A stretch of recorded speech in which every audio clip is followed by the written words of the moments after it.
can't Good afternoon. go down the row and look at books, you know? Welcome, everyone. My name is Mark Little. I'm a graduate student in the Earth Science Department here at Rice University, and I'm also a member of the Baker Institute Student Forum. And today we have a very topical panel on interrogation and detention and the war on terror. The way this is going to work is I'm going to allow each of the panelists to briefly, about 5 minutes or so, talk about, I guess, their perspective, their viewpoint on the issue, and then we'll spend some time responding to questions directed from me, and then we'll open it up to questions that you folks have. Yeah, so if we go ahead and start with Professor Yu. Thanks, Mark, for inviting me to participate in the panel and come down to the Baker Institute and to Rice University. Had a good stay and had a nice time this afternoon talking to some of the students. We only each have 5 minutes to make a basic presentation, so let me just make a few points. First, I think before 9/11, we thought of terrorism as a criminal justice matter, and it's not a partisan issue, just the administrations of many different parties thought that. And we approached it with the standards and rules that apply to the criminal justice system. We gave suspected terrorist lawyers, we applied the Miranda rule, and we tried them and convicted them, the ones we caught, and put them in jail. I think 9/11 changed that. 9/11, in my mind, started a war. I think if you think about what happened on 9/11, if another nation had done exactly the same thing that had occurred on 9/11 exactly the same way, say if the Soviet Union had done that in this Cold War, I don't think anyone would have doubted we were at war. I think the thing that makes it difficult for us to accept or understand it as war is the fact that we're fighting a non-state entity, a terrorist organization. So it is undeniably a different kind of war than the ones that we've faced in the past. And I think because of that, it causes us to have to rethink some of the rules that we've applied in war, on the one hand, or crime, towards crime, on the other hand, in the past. One thing that makes this war very different is that we don't have an enemy that has a territory or a capital or armed forces, and we don't have sort of regular methods of surveillance and watching and getting intelligence on the enemy. We're not going to beat this enemy by outproducing them in terms of military armaments and defeating them on a battlefield. The way we succeed against this enemy is trying to prevent them from carrying out future attacks like 9/11 on the United States, and trying to locate them in order to either kill or capture them. The problem is that in order to do that, we need to have intelligence. And to get intelligence, we need to at times interrogate people, or we need to surveil their activities. Thanks for the contribution, guys. And in order to do that, we are going to need to get intelligence from people we capture. And so in the end of my 5 minutes, let me just put to you not a hypothetical, but a real case that we had to face while I was in the Justice Department. We captured, I think it's remarkable, we captured people who are this high up in al-Qaeda. We captured Abu Zubaydah, who's the number 3 person in al-Qaeda, the person in charge of planning operations against the United States. And Abu Zubaydah was captured in Pakistan and handed over to the United States. He had been trained to resist interrogation methods. If there was one person we could have captured who would know the plots that were ongoing or being planned in this country to attack us, it would be this person. And so I think the question is, if faces a president, if face anybody who was the president or any chief executive, is what methods are you willing to use to interrogate him to get that information to prevent attacks on the country? It's not a hypothetical, it's a real case that happened, and as now we know publicly in the last month, the president decided to use coercive interrogation methods that he believed did not rise to the level of torture, but which were well beyond what was approved in past wars, and would certainly be beyond the rules that we would use in the criminal justice system. So I think the question that presidents have to face is, what methods are we willing to use in order to save those lives? What are the trade-offs? And I think we face those kind of trade-offs in the government every day on all kinds of different kinds of regulatory decisions. I think they're particularly acute in wartime, and I tend to think personally that the president made the right choice. I was kind of surprised to hear him say that because I'm the heavy here. I'm a Catholic Jew, in 22 years in the military. I kind of look like Walter Matthau, so I have to tell you that kind of to get your interest. Wish I had his money. I come to you from a different perspective. I'm looking at the sign there and it's saying never justify torture, and you're probably right. Objectively, I would say you're right. But subjectively, things happen. And as a historian, which I didn't tell you that's what I really am, I think you have to go back into history and learn from the past. And when you do that, you begin to see the levels of analysis. Someone, if you never played the game, it's hard. But if you played the game and the other people are playing rules different, one of the hardest things about I wasn't going to say this, but playing basketball, you set the play up. Playing against the rinky-dinks, God, they heck you, they fell him and all that, and you're yelling at the referee and they're down the play scoring because they're playing the game different. And when you're in combat and a split second, and you have to do certain things, things happen. And if I'm a combat commander, if I've served in the field, I have to tell you this, man, but if it meant saving those 3 people, you're in my platoon, and torturing you, I torture you to save those 3. Now, that's where I'm coming from. I'm putting yourself in a different position. I want to bring those 3 home. They're my people, and I am their leader, and they're counting on me, and I love them, and we built a bond. Now, this is at a lower level of analysis. At the upper level analysis, they're talking about this and this and this, and it's kind of hogwash because Joe Sixpack, that's who you really are, Sally Sorority, Freddie Fraternity, see the world entirely different. And when you're out there, you don't know how you're going to react until it happens. So I want to warn you on that. Second thing I think is important that you look at a little history here.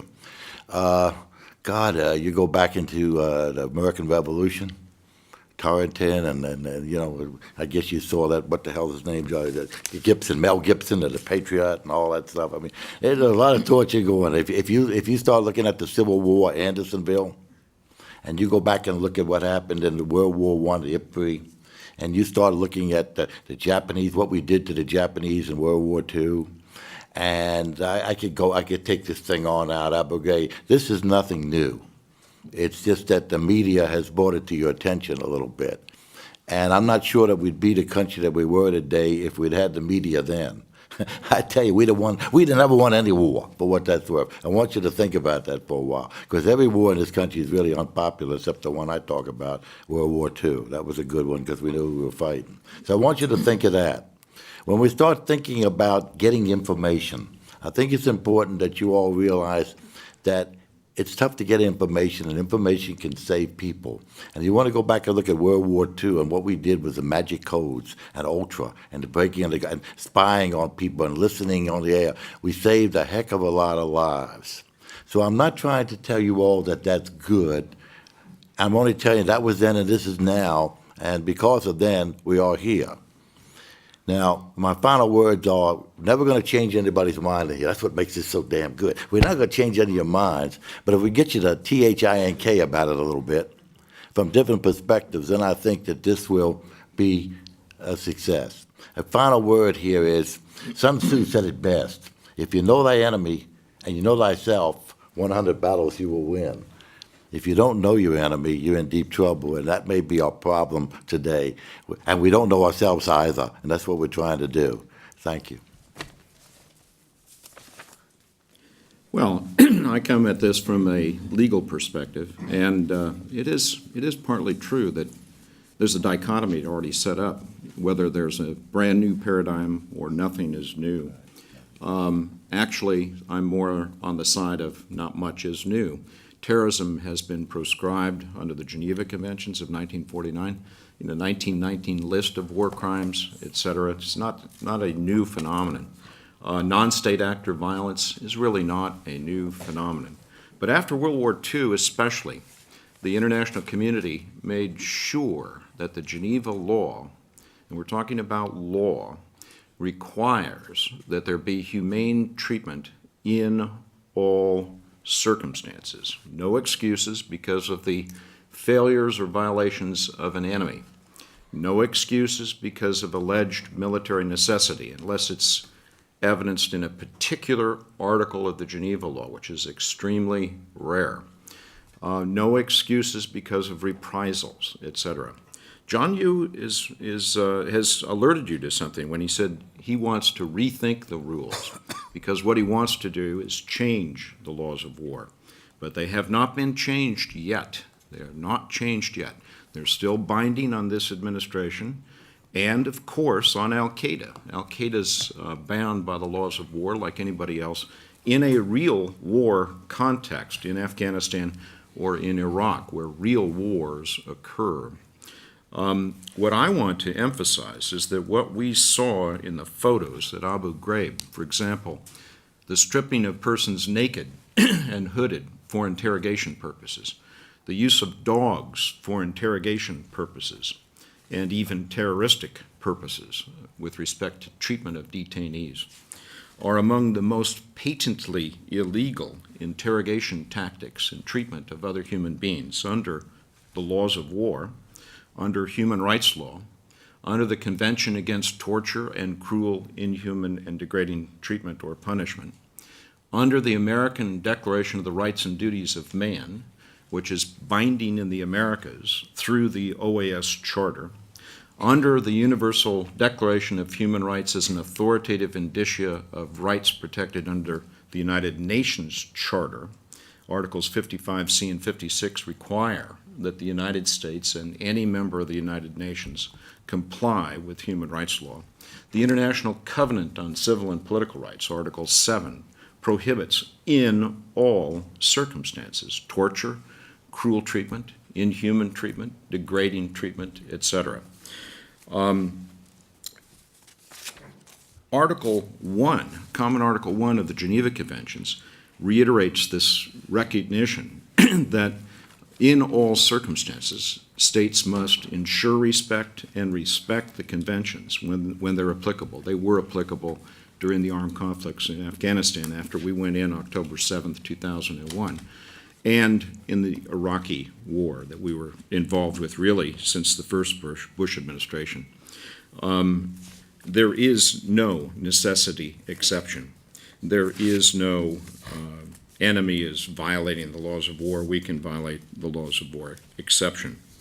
You might have read recently that the Supreme Court has recognized in Hamdan just a few months ago that Common Article 3 of the Geneva Conventions is a baseline, that all detained persons at Guantanamo, the majority opinion, 5 out of 3 actually of the justices recognizing that Common Article 3 provides a minimum set of standards concerning the treatment of human beings. Although the case addressed a particular provision in Common Article 3 concerning the need for a regularly constituted court affording all the procedural guarantees under customary international law. And we know what those are in the area of international criminal law with the ICTY, International Criminal Tribunal for former Yugoslavia, the International Criminal Tribunal for Rwanda, the new ICC getting off the ground. We know that those procedural guarantees under customary human rights law, incorporated by reference in Common Article 3 of the Geneva Conventions, are mirrored in what is reflected in Article 14 of the International Covenant on Civil and Political Rights.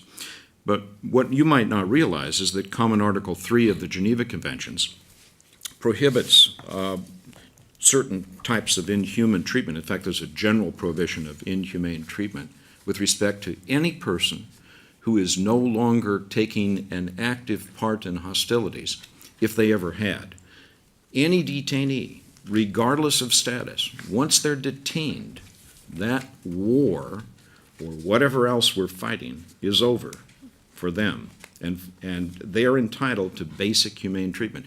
But Article 3 goes on to recognize, and it has the same phrase as Common Article 1, in all circumstances.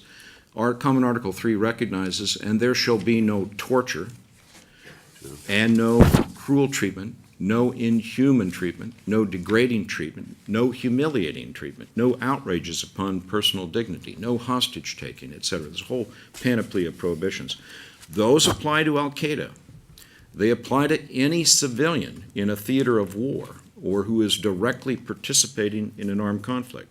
Members of al-Qaeda who engage in that kind of activity can be prosecuted if they're given due process guarantees. I don't want to go on too far, and I know you've got some extra questions. I'll just finish up here. But also, members of the United States military or CIA personnel in a war context to which the laws of war apply can also be prosecuted by any country because there's universal jurisdiction over customary violations of the laws of war. And it's been well recognized since the 1980s. The Common Article 3 reflects a minimum set of protections in all armed conflicts. So when John Yoo wants to shift the paradigm, as he said elsewhere, to a war context, it's important that we recognize that then the laws of war would come along with the reach of that paradigm. And in any event, whether or not you're at war, the same types of prohibitions exist under the CAT, Convention Against Torture and Cruel, Inhuman, and Degrading Treatment, the International Covenant on Civil and Political Rights, other customary international laws that I've mentioned. Thank you. We're going to definitely come back to the Geneva Convention issues. Before we do that, I just had a first question for Goldstein. I'm going to preface it with a quote. Last Tuesday, Dick Cheney was asked a question in a TV interview. The question was, would you agree a Dunkin' water is a no-brainer if it can save lives? And Dick Cheney's response was, it's a no-brainer for me. For a while there, I was criticized as being the vice president for torture. Then he goes on to say, we don't torture. That's not what we're involved in. We live up to our obligations in international treaties, et cetera, et cetera. And so the question I guess I want to start out with is, in your opinion, has our treatment of prisoners in a war context, war broadly defined here, changed since September 11, 2001? Oh, yes, it has, because what's happened is people like these gentlemen are writing, and if you look at the field manuals now, and you look at the training, before GI comes in, he gets that, training at 4, 5, 6, like the old guys and some of you out there know exactly what they used to get it for sex, but now you get it for this. And they'd line this stuff up, and they tell you A, B, C, D, E, F, G. Now, whether they're getting that or not is another story. But the Army Field Manual was just changed. Everyone is saying the military is running very scared on that. I don't think you're going to have this anymore. You got to remember then, I got to watch this because Kerry got into trouble too on this. The best and brightest sometimes weren't there. You had National Guard people. You had people that really weren't trained properly. I know this for a fact. I'm from Pennsylvania, West Virginia. It's the same thing. You don't tell each other that. Backyard brawl next week. But you got this girl's. This is not high class people that were at Abu Ghraib. I mean, this is not. I'm looking out in the audience, and this is one of the hard part. This is America out there, but the guys that were at Abu Ghraib weren't really America. I'm not telling you that Kerry was way off, but I'm talking about at that particular place and that unit. So I think now people are aware of that. They're getting better people into police work. In the military, the best and brightest, they fight. They're infantry. The guards are not the brightest. That's why you lawyers always win all the time, because the cops are not always up there with you. But in this case here, I'll try to answer real fast. Yes, it's getting better. I know it's getting better. I'm not speaking for them. Does that mean that it won't happen again? Yeah, it'll probably happen, but not at that thing. And you're absolutely right about not torture. But as I said before, when you're out there and somebody's shooting at you and you got to take that hill, it's a little bit different. I don't care. You put yourself in that position. It's easy to stand here and say, I'm going to do this or that. But when that gun goes off and you're out there, stuff happens. Now, you got to teach people not to do that, and that's what I think they're doing. But to answer you, Cheney is Cheney, and the slam dunk, and people are going to take that out of context, and is that torture? I don't know if that's torture or not, but to answer you, they're not doing it anymore. I can tell you that right now. They're not doing it anymore because they know better, and they know that you people won't stand for it. If you would like to respond, anyone? I would say this. I think for people who are captured in Iraq in the war and people in Abu Ghraib, I think the Geneva Conventions apply. I would agree with Jordan that, things we saw in the photos are patently illegal. I don't disagree with that. And so dunking people in water would clearly be illegal in Iraq or any other war we fought with someone who was a part of the Geneva Conventions. I do think that there's a difference between the regimes that apply in Iraq and the regime that applies with al-Qaeda, because al-Qaeda is not a part of the Geneva Conventions, and they don't seem to want to follow any of the laws of war, right? The primary purpose of the laws of war is to try to reduce harm to civilians, to try to get combatants not to target civilians and not to disguise themselves as civilians so that they won't invite more attacks on civilians. Al-Qaeda doesn't obey any of those rules. They try to disguise themselves as civilians, and they certainly try to attack civilians by surprise. And so I think it is legitimate to think about what kind of rules we ought to have in operation against that kind of enemy, one that doesn't obey any of the rules and is not fighting on behalf of a nation state. Even in that context, I think this question of dunking in water, I think probably violates would violate the president's orders that there only be humane treatment. Right. So I don't think that would even be legal under the president's current orders. But I do think there's a difference. I know Jordan's presentation was that the standard is basically the same. The last thing I'll say is that Congress doesn't seem to think they're the same, because Congress, the Supreme Court did over the summer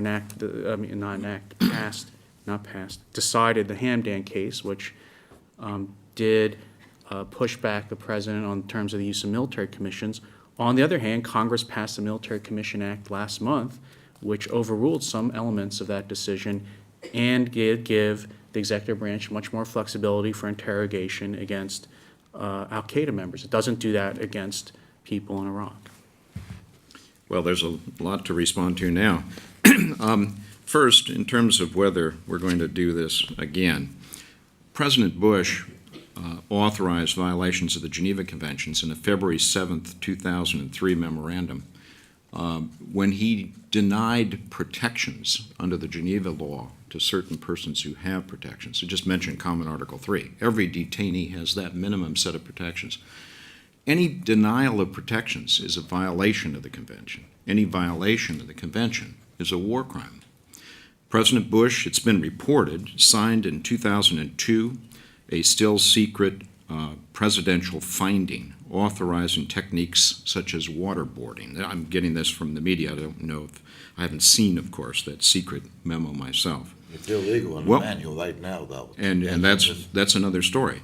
In fact, President Bush, during his speech in early September, indicated that admitted that there has been a CIA program involving secret renditions to other countries for purposes of interrogation and secret detention of detainees, which is a crime against humanity under international law of a customary nature. Whenever you detain a person without indicating their name or their whereabouts, that's called forced disappearance. This recognition of the impropriety of that kind of activity came out of the Argentinian dirty war, which is kind of interesting by analogy. You look at what's happened to the generals who are being prosecuted in Spain and elsewhere. When Bush made this speech and indicated that there was this CIA program, he said that we have engaged in what he called harsh interrogation techniques, and he did not rule that out for the future. He said this program is going to go on. What happened in DOD was that there was a fight between people like Gordon English and David Addington in the vice president's office, maybe even the vice president. We'll have to ask John about that. He was probably there when maybe he was in the White House with our present Attorney General when they had meetings about approving waterboarding. But ultimately, Gordon English won this debate for the U.S. military. The U.S. military has now a new field manual that's going to comply, it says expressly, with Common Article 3 of the Geneva Conventions and the rest of the conventions. But the CIA is still under, apparently, a secret authorization to use waterboarding. That's what CIA agents have reported to the media. And the cold cell, where people are stripped naked and put in a room on a block of ice or in a room with an air conditioner that's terribly cold, Both of those tactics have been recognized in U.S. cases as implicating torture. One case, a civil suit against Marcos when he fled from the Philippines to Hawaii. Both of those tactics have been decried by the Committee Against Torture, which operates under the Convention Against Torture and Cruel, Inhuman, and Degrading Treatment. And that committee has asked the United States to stop these types of activities, as well as secret rendition. There's a UN experts report that came out also last year about detainees at Guantanamo, and they recognized that these types of techniques are violations of international law, as well as secret detentions and secret renditions. And there is, of course, a committee under the International Covenant on Civil and Political Rights, which has recognized that these types of tactics are, if not torture, cruel, if not cruel, inhuman, if not inhuman, degrading, humiliating types of treatment that are also proscribed. The administration for a while used to play the game of we do not torture, knowing that John Yoo, I guess, was involved with Mr. Bybee in drafting memos trying to redefine what torture is, to include serious injury is part of the test, but body organ failure, I guess that was in your memo, John, or death. But that's way beyond what ordinary definitions of terror terror maybe as well, of what torture is in these reports by the Committee Against Torture, the International Covenant on Civil and Political Rights Committee, any case law that we've had, like U.S. versus Musima. I'm the prosecutor versus Musima in the International Criminal Tribunal for Rwanda, the Tadic case in the International Criminal Tribunal for former Yugoslavia. And I think these types of interrogation tactics, which the president said are harsh interrogation tactics, now we know what he was talking about, are still operative. It's still possible to engage in these tactics. And John Yoo, of all persons, you've been more open, I think, than the president.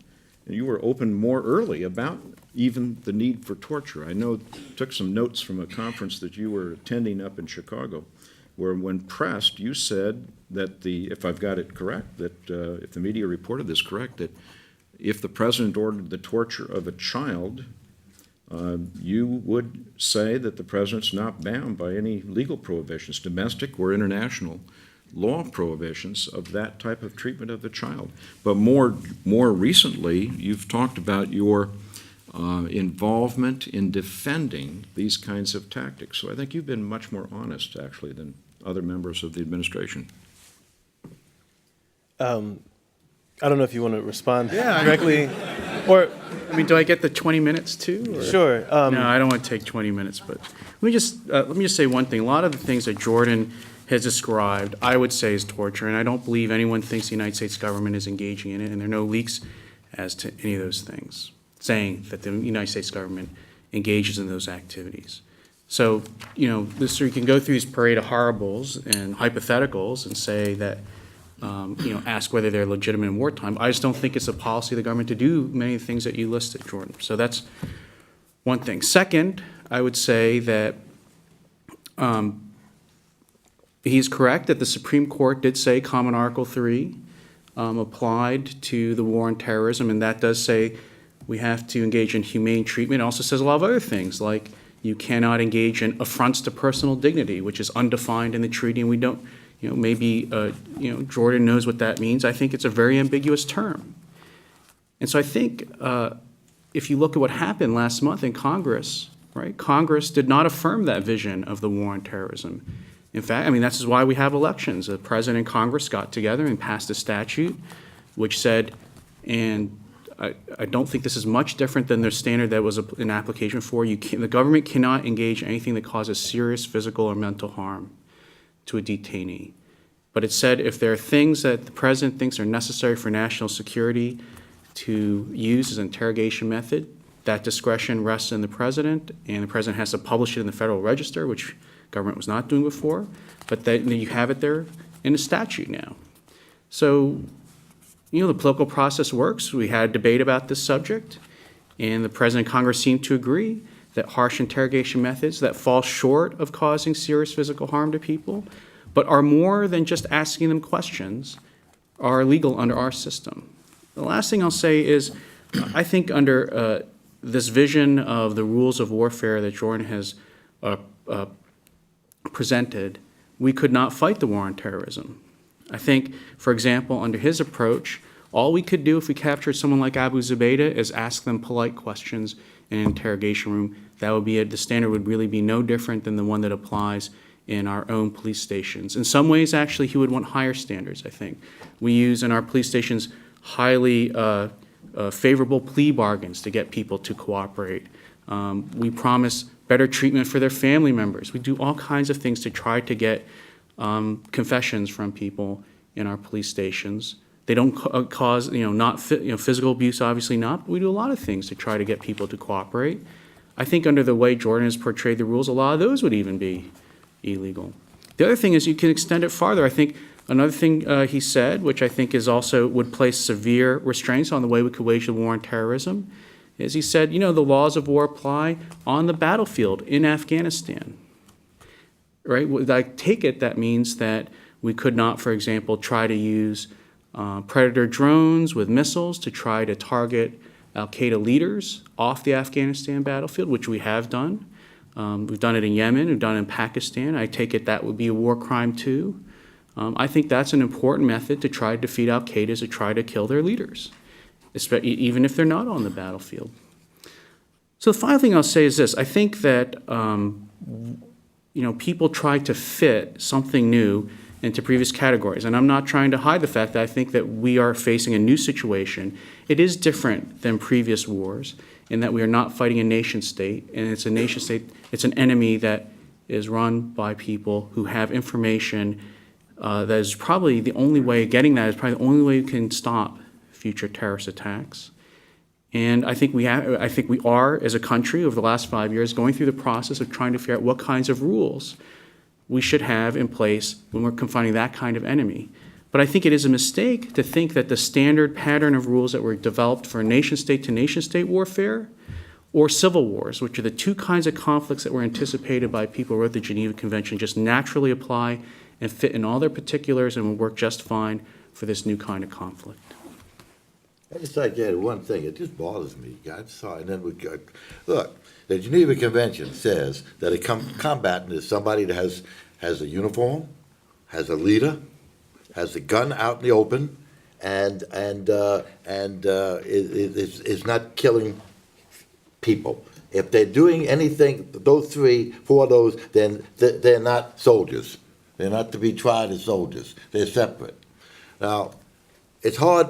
I'm just dropping it. I just want you to understand. You're right, lady. Torture's bad. Absolutely. And all of you are right. But all I'm trying to tell you is that when you're out there in a situation, you've got to realize this is going to happen.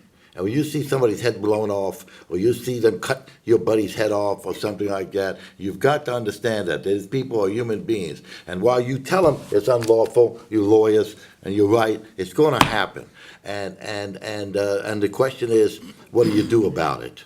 And that's what I'm trying to address a little bit. It's going to happen, gang, because they're human beings. And we're sitting here talking, it's like amateurs are talking theory and professionals talk logistics. This is logistics. How do you prevent these things from happening? You say, don't do it, don't do it. And I'm out there and we're acting like everybody's got a college degree, and we're really good people and we're making 25 grand or 30. These guys are making, I'm sorry. I just want to throw that out. I'll shut up and let's get on to something else. But I want you all to see that. I really think that you guys are way up there. You're talking philosophy. You're right.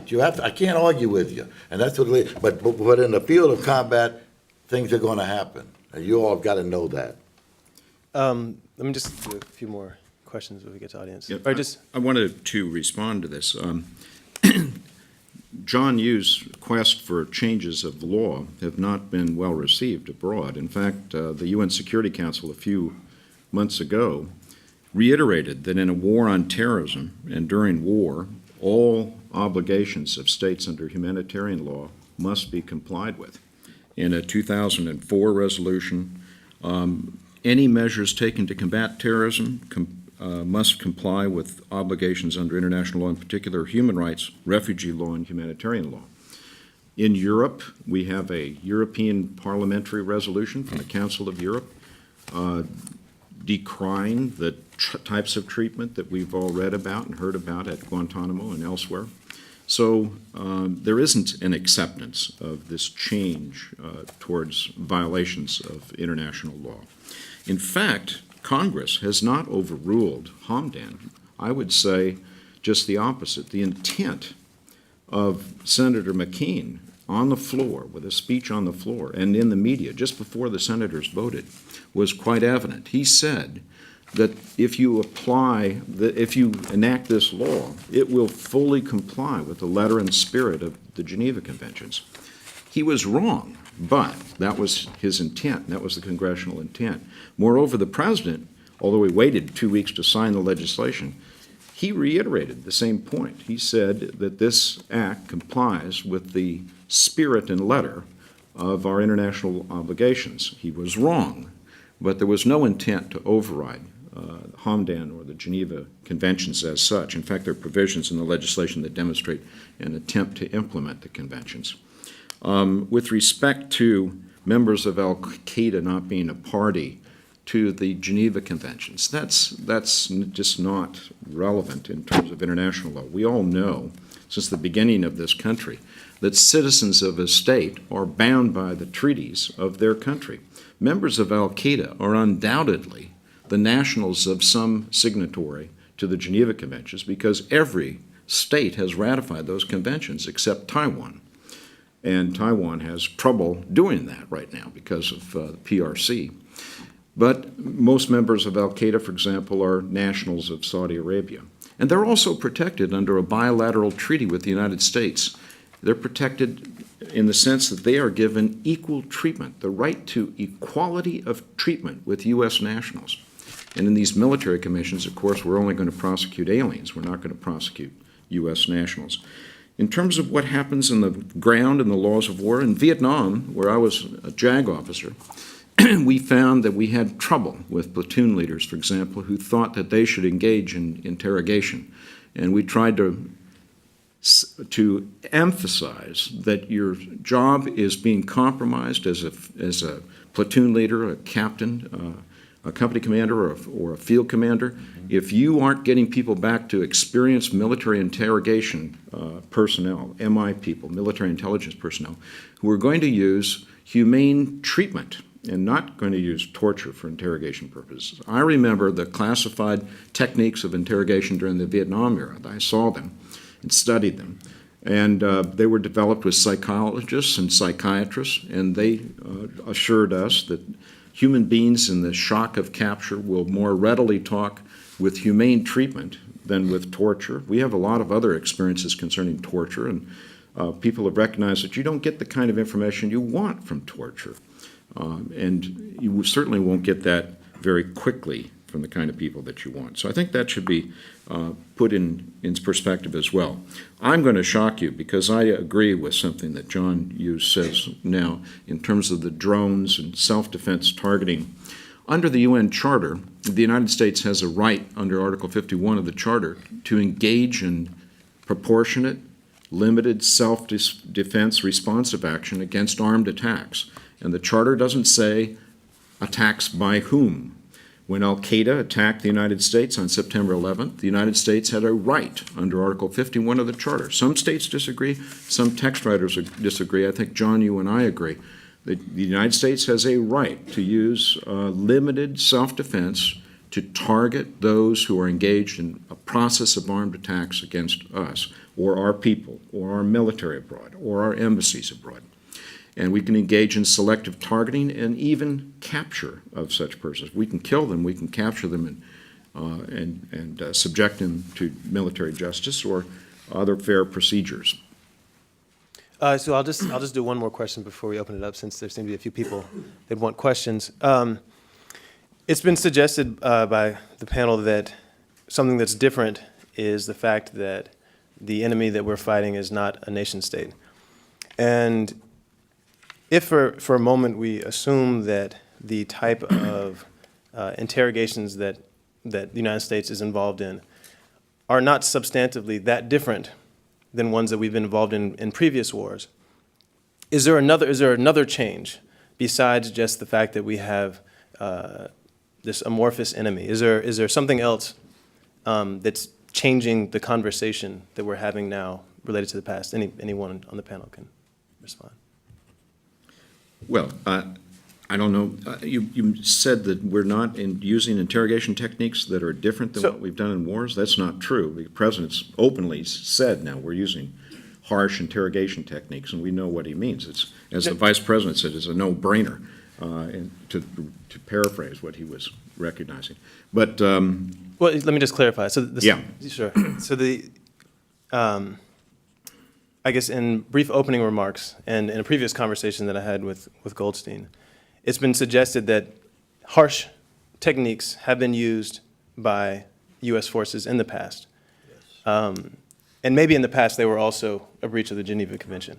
But so the question is there a reason why, there needs to be another reason why we're having this conversation if we've been involved in similar behavior in the past? Can I answer one word? Media. You're seeing it.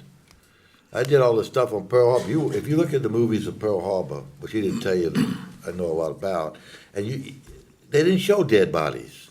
They're dummies. If you look at Tora, they're dummies in the water. We didn't have the media to tell you this. I can tell you this. I was in Nam, and I was in Korea, too. And it was bad. And we used these tactics. But you didn't know about it, and they certainly used it against us in Korea. My God, we still got, I mean, they're talking about the Manchurian Candidate. You've seen the flick, Frankie Sinatra? He was the best one, the other guys, and it doesn't matter. Great flick. I mean, Denzel Washington was okay, too. He could, okay, you've seen that, and you've also, you get into Vietnam. John McCain, 6.5 years in a prison camp. Boy, he got beat up so bad. He admitted that he did it. So no, this stuff is not. We use it. They've used it. The difference is, and we'd like to make you feel good. You guys are out here talking about it now because we never did before, and the media is talking about it, and you people are saying no mas, no mas. And in the old days, we didn't do that. So I want to make that this is not new. The difference is you all are aware of it, and you've got politics, and you've got people that are speaking out against it. And in the old days, nobody spoke against the country. My country, right or wrong, my country. I think as a lawyer, I would advise you to be careful of the use of the word "we." Okay. There's no statute of limitations on war crime activity. Okay, you agree with that? And Okay. we prosecuted people during the Vietnam War for assault and battery, not always war crimes, in military courts martial. But you know, And we've classified our own soldiers, not maybe as adequately as we should have, in every war that we've been involved. I've seen some of the classified prosecutions out of World War II and the Korean War. Some of the Korean War prosecutions are also public. But what's really new is John Yoo and the Vice President and Gonzalez. What's really new is the effort to shift the paradigm and more to really try to avoid application of Geneva law and the strictures of human rights law, the CAT and Geneva law, with respect to interrogation. And these memos that we're somewhat familiar with, because there's some more that are out there, I guess, that are still classified, were really created in an atmosphere as part of a plan to allow denials of protections under the Geneva Conventions and to engage in harsh interrogation techniques, as the president says. He's admitted that now. That's part of his program. That's what's new. It's not the media. The president's finally admitted that his program involves secret detention, violation of international law, unavoidably, the rendition of people, the transfer of people out of occupied territory in Iraq and Afghanistan, which is a violation of Article 49 of the Geneva Civilian Convention. It's an absolute violation. But maybe you'd ask for a jury trial in some cases. Some of these violations might be technical violations. You ask for a jury trial. But I do have to warn you as an attorney that you should be careful of the word "we." I'll say that. That's typical. Shakespeare was right. First thing I do is kill all the lawyers. But let's Just don't torture us. okay. I'm probably doing that sitting between you. But here was my point. In the olden days, he didn't have to do this because nobody gave a damn. Because you didn't have the media out there. Because you didn't have Democrat. Where do the conventions come from? That's right. It comes from afterward. The people didn't even know where it came from, sir. And I'm talking about in WW2 and those kind of wars. People didn't talk about these kinds of things, sir. They really did. What they're doing is good. I'm arguing it's good, but I'm also saying that the media is getting to them.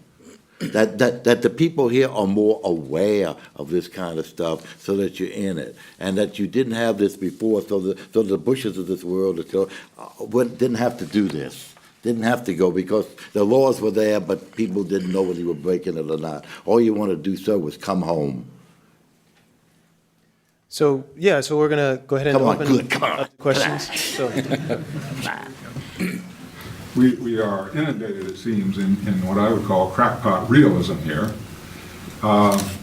It's been said by two members of the panel that there is no precedent for what's happened, that this is utterly new, totally different than anything else that ever happened before, a form of warfare that never existed.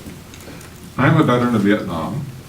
I spent from 64 to 65 in Saigon. I wasn't exposed to the kind of dangers that many of my colleagues were, but I can vouch for the fact that we were then fighting people who were not members of a state. They were stateless soldiers.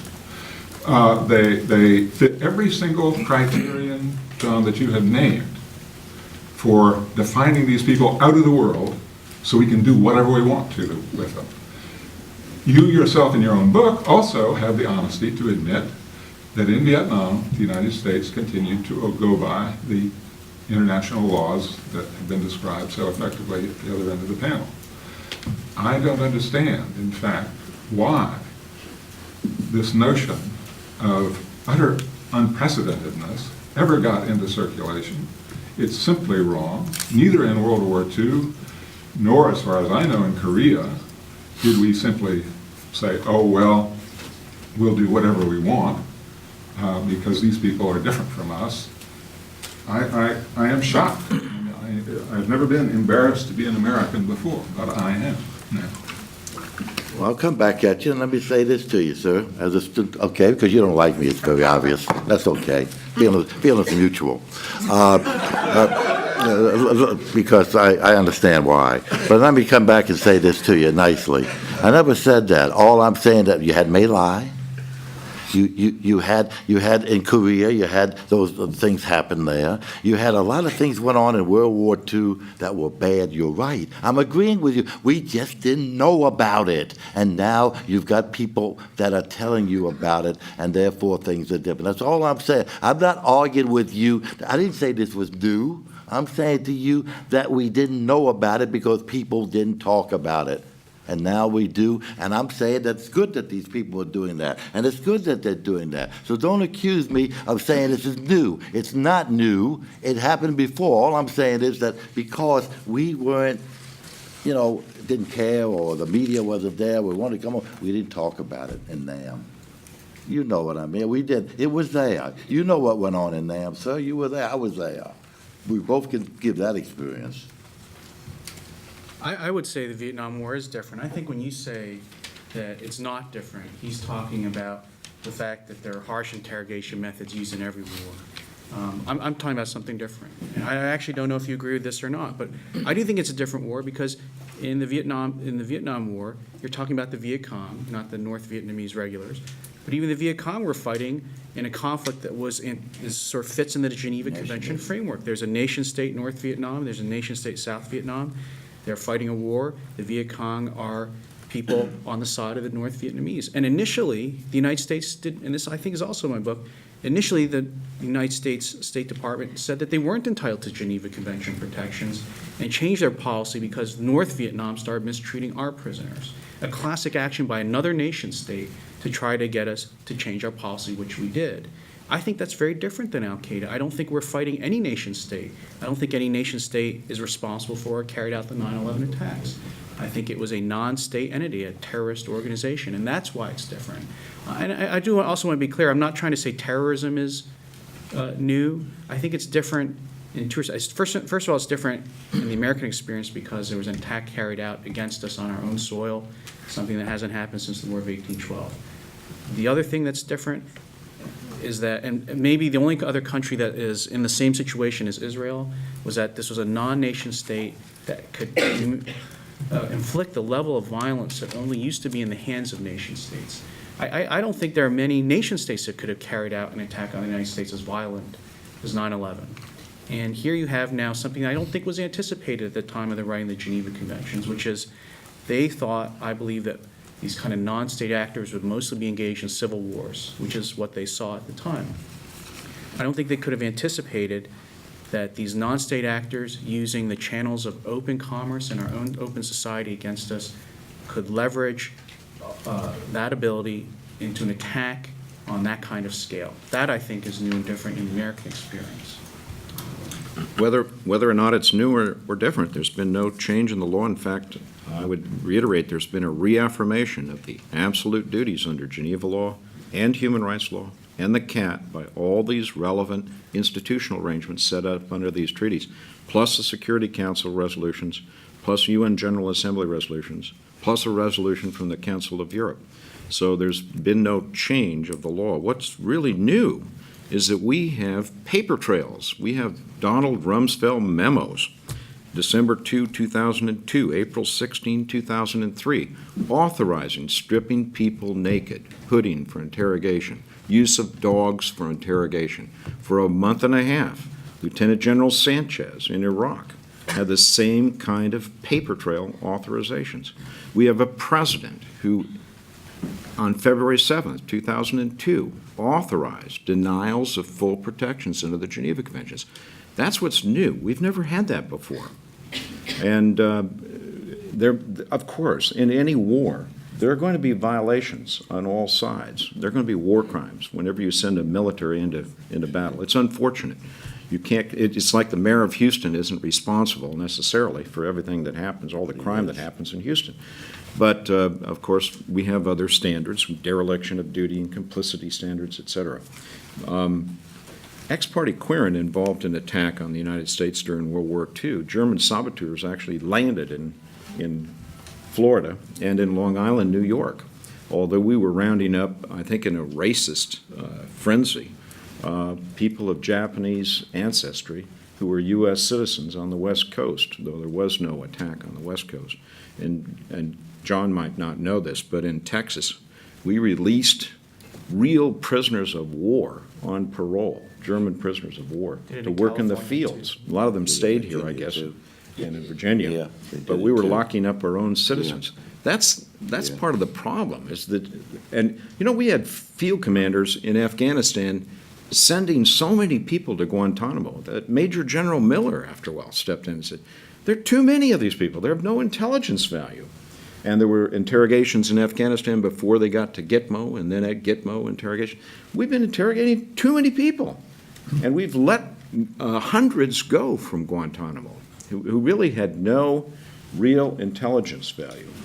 And you can imagine how this has just gone wild, this notion of a need to interrogate with torture.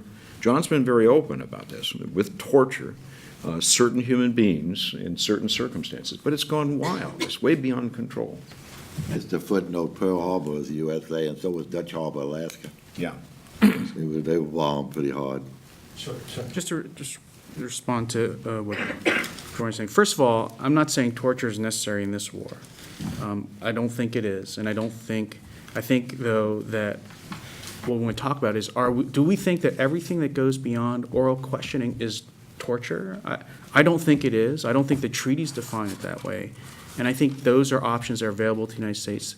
Other Western democracies like Great Britain and Israel have had to use those techniques when pressed by a terrorist threat. The other thing I'd say is it's certainly also up to the United States to try to change the rules or set new rules for a new circumstance. And if Jordan is correct, I suppose, then he must believe that not only is President Bush a war criminal, but the Congress just engaged in a massive war crime by passing the Military Commission Act. Because the Military Commission Act says you can engage in we will let the President define interrogation methods that fall short of serious physical mental harm, or physical or mental harm, which, from the way you describe it, I think is short of the protections you think are required under international law. Last thing I'll say is about how is it that the international rules, you asked this, you interjected this point earlier, I think, how the rules of international law get created and how they're enforced, right? We are fighting an enemy that is not interested in following any of the laws of war. And in the past, the laws of war I think are best enforced not through lawyers, but through reciprocity.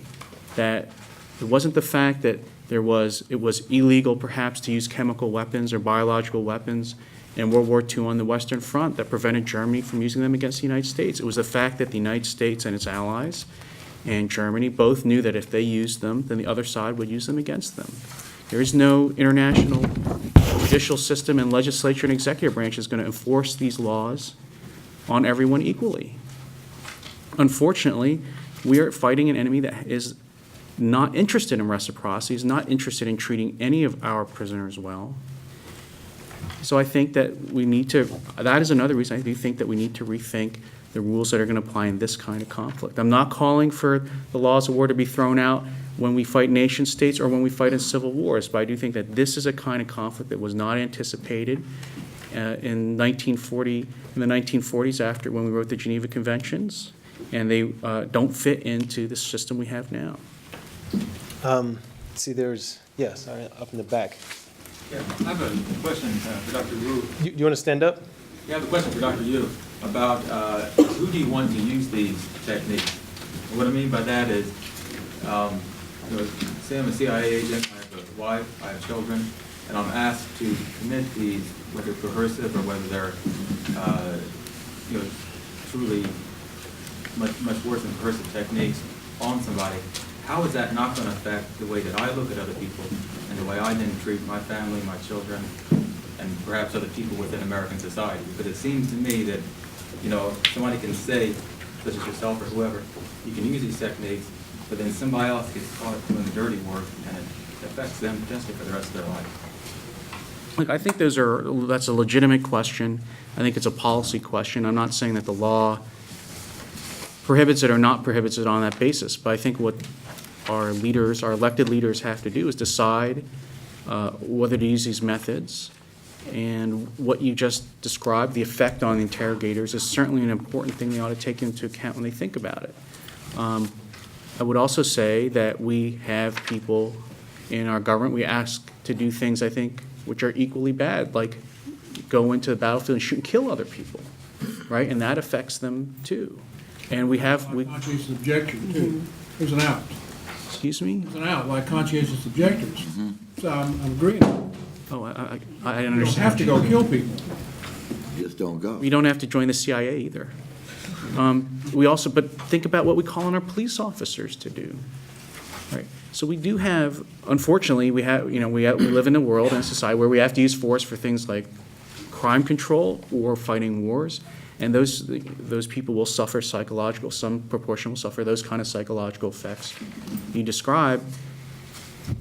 We have to take those into account, but I don't know if that's a reason to say, per se, we should never do it either. So if you were to say... I was differentiating between premeditated coercive techniques versus pulling a gun as a police officer and shooting somebody in the spur of the moment. But look at it this way, I mean, because if I could tell you, and I'm not denying it, that soldiers in the field who kill other people suffer post-traumatic stress syndrome, right? Does that mean we should not have soldiers in the field who are going to try to kill members of the enemy? Right? I don't think it follows. I think it's a cost, an effect that's going to happen from the use of force. We take it into account when we do it, but it doesn't mean that there should be a per se rule against having a military and using force abroad either. We had a question, and yes, the blue shirt. Yeah, I had a question. It seems to me, if I'm hearing everything correctly, the Supreme Court has ruled on this, Congress has ruled, the President has signed the bill, says publicly we do not torture. This question for Jordan. Given all of that, what part of our society has not risen up against torture? And how would you resolve that? And I don't want to hear about a Rumsfeld memo in 2002. How do you do it today? I mean, what's going on today, and how do you stop it other than what we've all done? And I'm proud to be an American. Well, I don't. Just me. There are some complexities in your question, I guess. Thank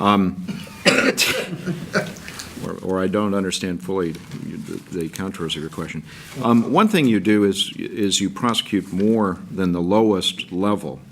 And in terms of justice, of course, you'd want to do that. But you should prosecute those who abet violations of the laws of war like we did in United States versus Altstorder, lawyers in the Ministry of Justice, or the German Ministry of Justice, who wrote memos justifying denials of protections under the laws of war, were prosecuted for their complicit involvement in war crimes. We have to prove mens rea, the specific, not a specific intent, but the mens rea intent that's involved. But we've got people who have denied, like Rumsfeld's written 2 memos denying protections. We need more than prosecution of lowest level individuals. There have been no prosecutions by this administration in the last 5 years under the War Crimes Act. There have been no prosecutions under related statutes that allow prosecution in the federal district court of any war crime. There have been no prosecutions under the torture statute, no matter how the word torture has been tortured in administration memos. There's been no prosecution under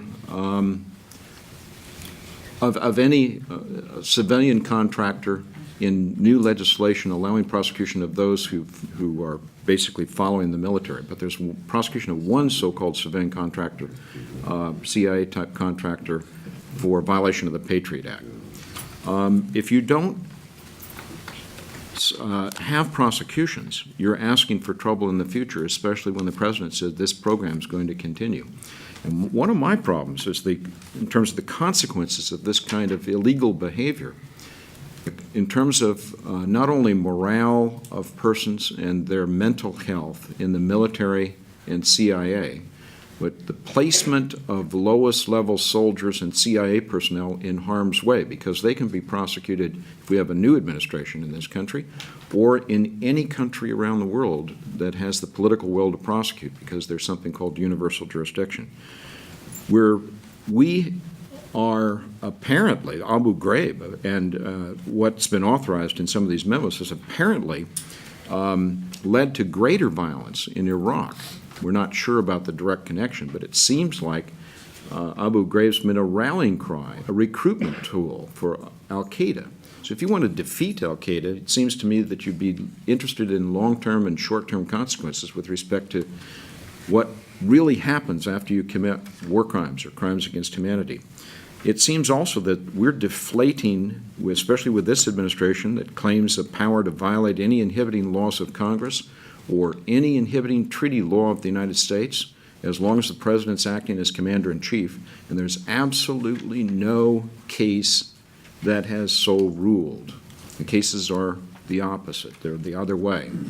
And so I'm a conservative here because I'm looking at the views of the founders, the views of the framers, and our American myth system. It's being compromised right now. That's one of the consequences of what's occurring.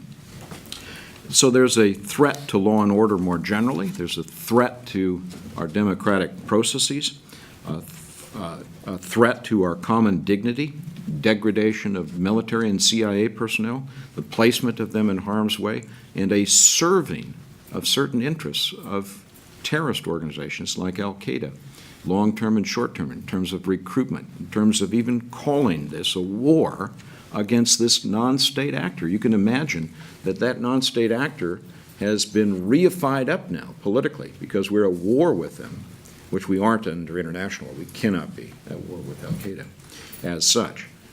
And they have certain victories against us now. And you can imagine how that plays out in terms of real-world influencing of attitudes and behavior. Consequences indeed. Let's see. Okay. Could I respond to the question? Sure. Yeah, because I think your question is also equally, I think, directed to me. One is I would say that Congress passed a statute which says that the president can use interrogation methods that run up to serious physical or mental pain or suffering. So we want to talk about what the different institutions have said in our country that are elected, which we elect, and that's what they said in the last statute. I think that's a different standard than the one Jordan and many human rights lawyers would apply, but that's the one that exists under American law. So I think, he not only thinks he likes to have Rumsfeld and Bush, but he also, I guess, has to include the Congress, and not just a narrow minority of the Congress or a narrow majority of Congress. That bill was passed by large numbers, veto-proof, I believe it was, in both houses. So, right, if it's a violation to consider interrogation methods that go beyond oral questioning, which is what I think the standard is here, then, right, the entire, the government is not just the president, it's also Congress too.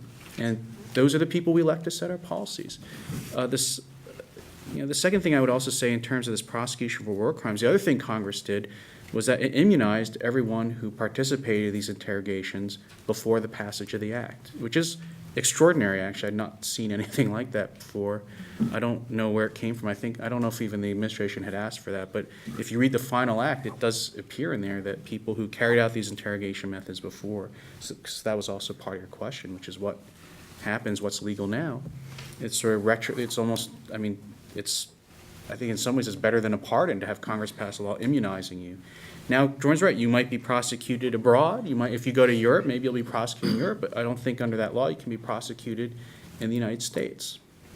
I think you should read the legislation, though. It doesn't immunize anyone from criminal prosecution. It talks especially about habeas and civil proceedings, and it does not attempt to immunize criminal prosecutions. We're still prosecuting some lowest level soldiers with respect to alleged war crimes.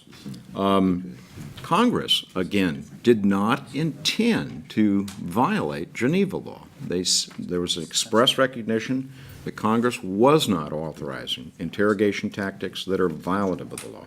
There are some lists of illustrative, not by exclusion, but illustrative examples of certain types of tactics that are prohibited under the Geneva Conventions. And they didn't mean these to be all-inclusive. Read the statute, and you will not find an approval of war crimes, but just the opposite. Gray shirt there. My question is kind of in how this is being discussed.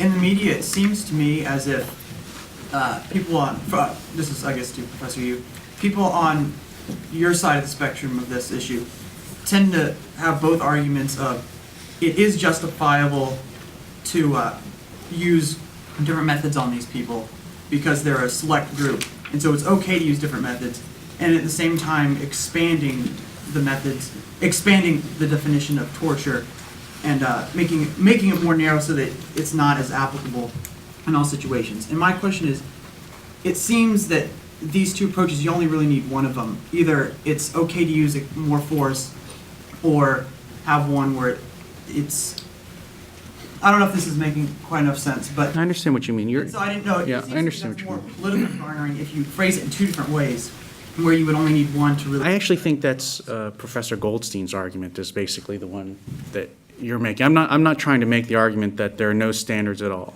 on interrogation.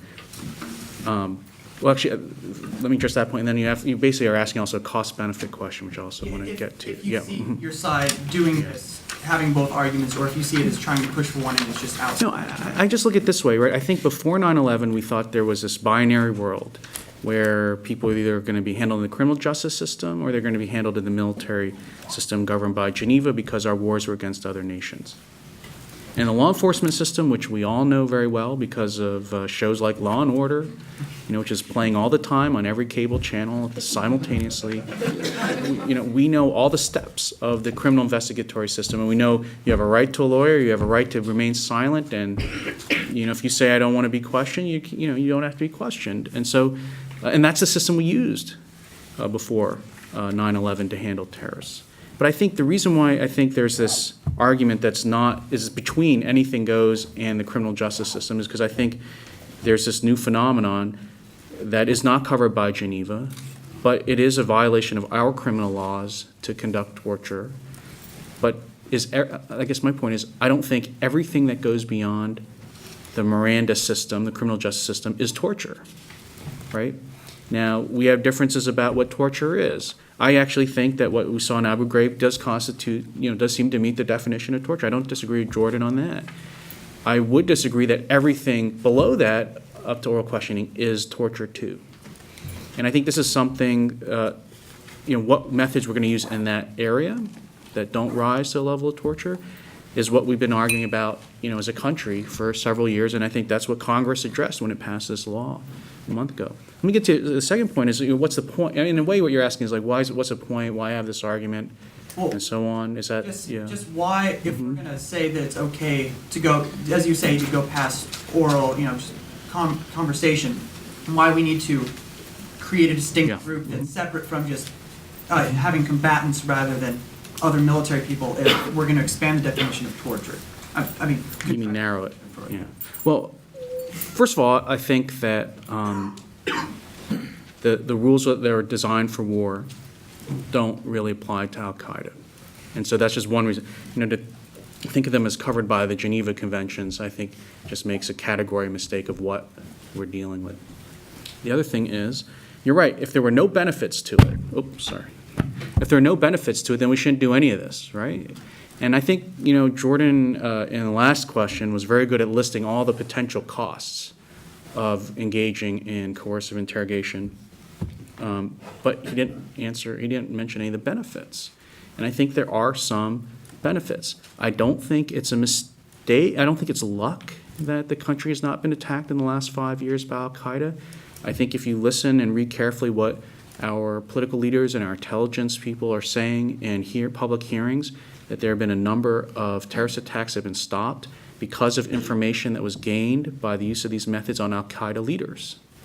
And I believe and I hope that we're not saying everything in terms of the benefits that have arisen from these interrogation methods. I think in a normal war, there's really no benefit at all. And you should talk to the people who actually served, in the military. But, you capture people on the ground, in the battlefield, in these large conscript armies. They don't really know anything. You're fighting a nation state. You can observe where their military are. You can see their plans. It doesn't make sense, right, to think about violating the Geneva Convention. But when you're fighting an enemy where this is really the primary method to find the information that's going to allow us to stop future attacks, right? That's why this is different, and that's why I think we have to consider it. And I think it's a mistake to say, well, I'm just going to take that off the table completely, and I'm just going to rely on what to figure out where Al-Qaeda is going to strike next? Just the normal law enforcement system and just the surveillance programs, which are also being attacked and people would like to shut down. If those were shut down too, how is it exactly we're supposed to fight this enemy and prevent them from launching another successful attack? So I think there are actually significant benefits, and the reason it's easy to sort of magnify the costs is because all you see in the press are maybe this goes to your way, all we see in the press are the costs. You can't, and I don't want our government to explain what all the benefits are because we'd be revealing too much too, I think, in public, but I think there are very significant benefits. We elect people to office to balance those two and make a choice as to what they should do. And I think so far our elected leaders have made a decision the benefits outweigh the costs. Personally, I think that if a Democratic president had been elected to office, he would have had to make the same choice. A footnote, though. Let's try to understand that much more than torture is legally prohibited under all circumstances. As I've mentioned, there's a whole panoply of other prohibitions. They have each been defined in international criminal prosecutions, like the ICTY, ICTR, definitions of degrading, definitions of inhuman for criminal sanction purposes. In civil cases in this country, several cases defining cruel, defining more than torture. There's more than torture that's prohibited. You should also note that the United States military has basically said, no, we're not going to participate in this. And as I mentioned, Gordon English won that battle. The battles between civilian appointees, especially of this administration, and the professionals who are engaged in interrogation during war, they've said no. They understand the costs of war and future attacks on the United States. They understand about the need for interrogation to provide information for the battlefield commanders, and they have said no. And I think lawyers should continue to draw that line. As a lawyer, can I footnote his footnote? Just very, just very, Jordan's completely right. We did sign a treaty that says not just torture is prohibited, but the United States undertakes to prevent cruel and inhumane and degrading treatment, which is a much broader category. But under American law, torture is a crime. Cruel and inhumane and degrading treatment is not a crime under American law at the time that these policies were engaged in. And that's just, right? Now, you could say there's a legal obligation to do it under international law and maybe a policy, but it was not a criminal act, and so you could not prosecute under federal law those people. Front row. A question for Professor Paust. You seem to have a problem with the Military Commissions Act. You seem to be saying that Congress made a mistake in that they didn't know what they were passing.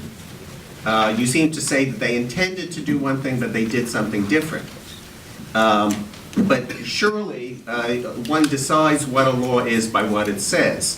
And you would not tell a client that they could act differently than a law says because they really didn't mean to say that. They intended to do something differently, right?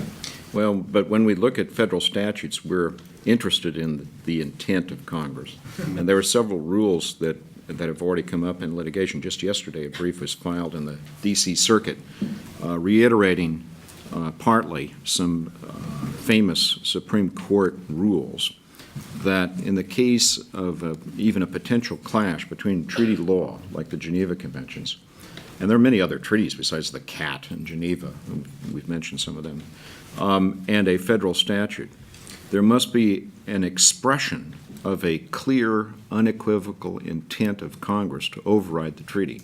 Otherwise, the prior in time treaty prevails as law of the United States. There's famous Supreme Court cases. Cook versus the United States is one that I have in mind in particular. That's been raised in litigation. So it's terribly important that Senator McCain, briefing his brothers and sisters in the Senate at least, made that point that there is not merely no intent to, no clear unequivocal intent to override. There's no intent to override. But you're right. Otherwise, in terms of looking at the text of that statute, we want to look at the text. I do have several problems with the Military Commissions Act. One of them is the denial of lawful combatant status to what are really prisoners of war. If you put the Geneva Convention, Article 4A, 1, 2, 3, 4, 5, and 6. You got 6 categories of prisoners of war under that treaty. And you put that in connection with the definitions of unlawful enemy combatant and lawful enemy combatant. You'll see that there are about 5 of those categories of persons who are entitled to prisoner of war status and combatant immunity for lawful acts of war during war. Who would be labeled an unlawful enemy combatant under this new legislation. They've obviously made a mistake. I'll just use that as an example. What do we do with that? As lawyers, we will look at their not having no intent to override the Geneva Prisoner of War Convention, Article 4A, 1 through 6, and we'll see that they're inconsistent. And we'll, if we are attentive to law and those legal traditions, we would, as judges, I would assume, recognize the primacy of the Geneva Conventions, even against that subsequent statute, especially since there's no intent clearly expressed to override. If you get to other provisions, I can see, again, John, you brought this up, certain provisions add to the crimes, under the War Crimes Act, certain definitions of what is cruel, et cetera, et cetera. And I think they use 2 high-level thresholds in terms of the actual case law that's out there, U.S. cases and international law cases. What do we do with that difference? Again, there's no intent to override. There's something in the statute. As I've intimated, I think the list is inclusive, not exclusive, and we're going to have to see what the courts say about that in the future. Can I just make one point about this? Congress passed all those provisions because they don't think the Geneva Convention applies to the war on terrorism. That would be the only logical explanation for why they did all this. I mean, Jordan makes it sound as if, oh, well, they're the congressman and the president. They all misunderstood the text of the statute which they were passing, and they didn't really mean it. The statute's pretty clear, as he said. It denies Geneva Convention status to terrorists. It's very clear in the statute. That, to me, says that they don't think the Geneva Convention applies. The other thing is, the Congress was also very clear about being very dissatisfied and not happy with the Supreme Court trying to extend the Geneva Conventions to the war on terrorism, and they did it in the most direct ways that Congress can deal with the courts. It said that, and Jordan thinks it's unconstitutional. There's going to be a case about this, but the Congress said the courts shall have no authority to exercise habeas corpus jurisdiction over alien enemy combatants detained in the war on terrorism, reversing the very jurisdiction the court this last summer tried to use to inject the Geneva Convention. It gets even worse. The Congress then said, and the Geneva Convention shall not be taken account of in any federal court as a source of protection for alien enemy combatants. And then it went and said, and this I don't know where this came from too, then it said, and when you interpret our obligations, this sort of, maybe Congress is reacting to Jordan actually personally, because this is his approach, probably. Yeah. This is his, Jordan's approach is to say, well, American law may say A, but international law and foreign sources law say B, and we should live up to B. The Military Commission Act says, and American judges, when they hear any cases about the war on terrorism, Geneva Convention, shall never cite or rely on any foreign or international judicial decision or source of law, which I don't think the Congress has ever done anything like that.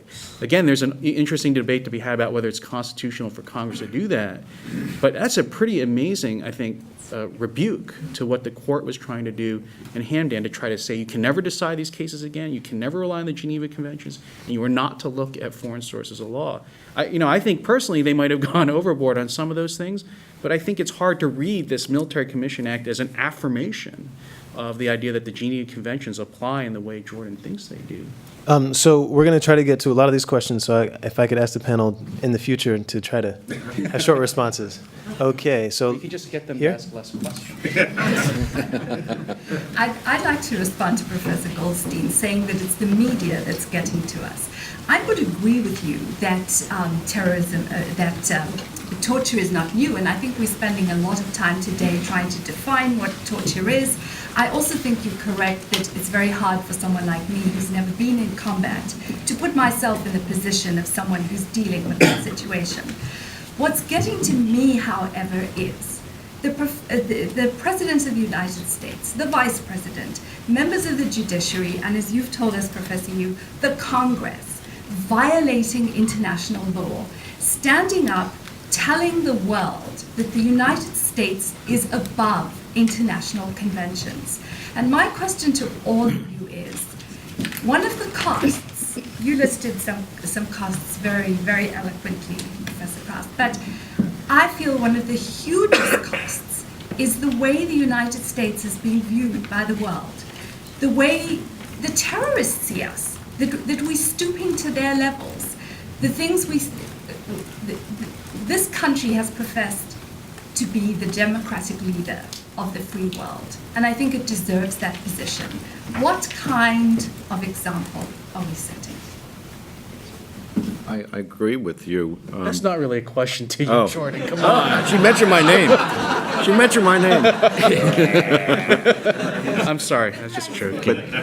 Go ahead. I'm just kidding. I'll speak very quickly. But I agree. This nihilistic essence of this response to terrorism is really serving of terrorist ambitions, and they're really psychotic. A terrorist who, as I define terrorists, throwing the bomb in the marketplace, killing people, and I'm not talking about innocent, non-innocent, it's a slippery slope. I believe we are, as you indicated, stooping to their level.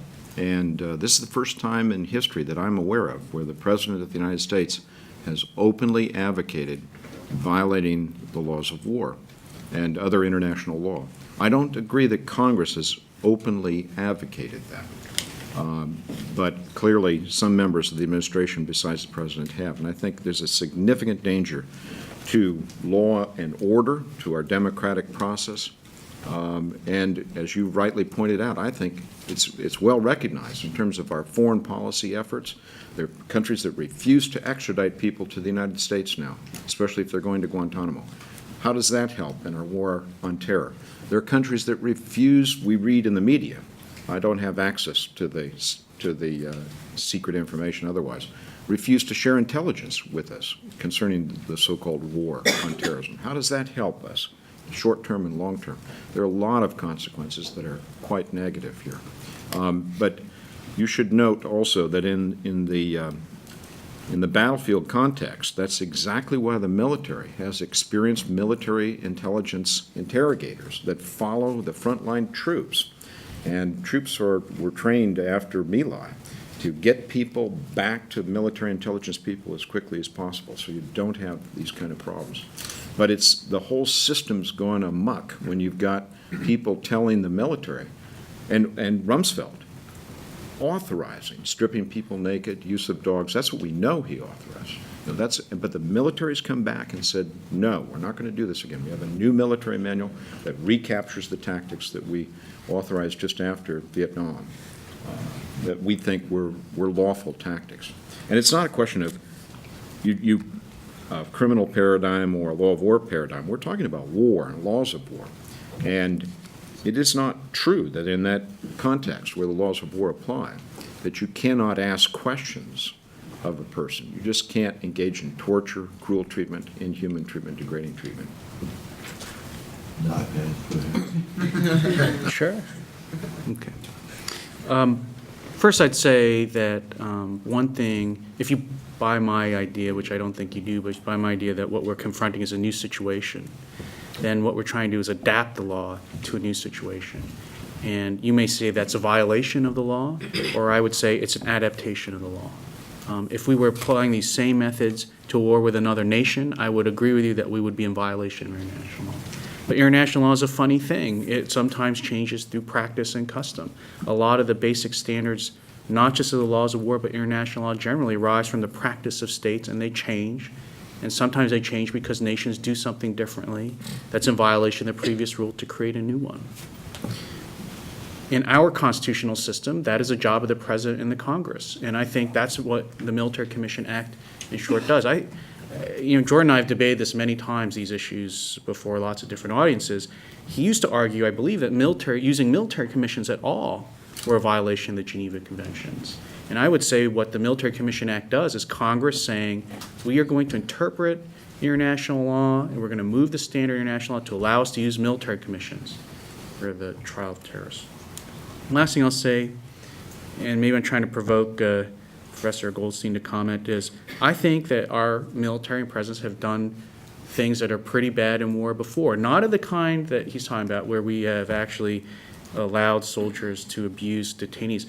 We have dropped atomic bombs on Japan, right? We wiped out 2 cities, all the civilians in them, to end the Pacific War. We firebombed numerous cities in Japan and Germany, killing hundreds of thousands, more than the people who are killed by the atomic bombs. There are many people who are in the human rights community who believe those are war crimes. Right? I think our president did that. Our presidents did that because they wanted to shorten the war. You might think those are war crimes or those are violations of international law, but those are things that have happened in the past. It's not that this president in this United States in this tiny period has said things that have done things that aren't in keeping with the opinion of other countries or other professors think international law demands. The last thing I would say is you say, what are the costs? Right? So isn't there a cost to the United States acting this way? I don't know. I would say, look, I'd be interested to know what if you think that other countries in the world are unwilling to cooperate with us because of the policies we're using against non-state actors, against terrorists.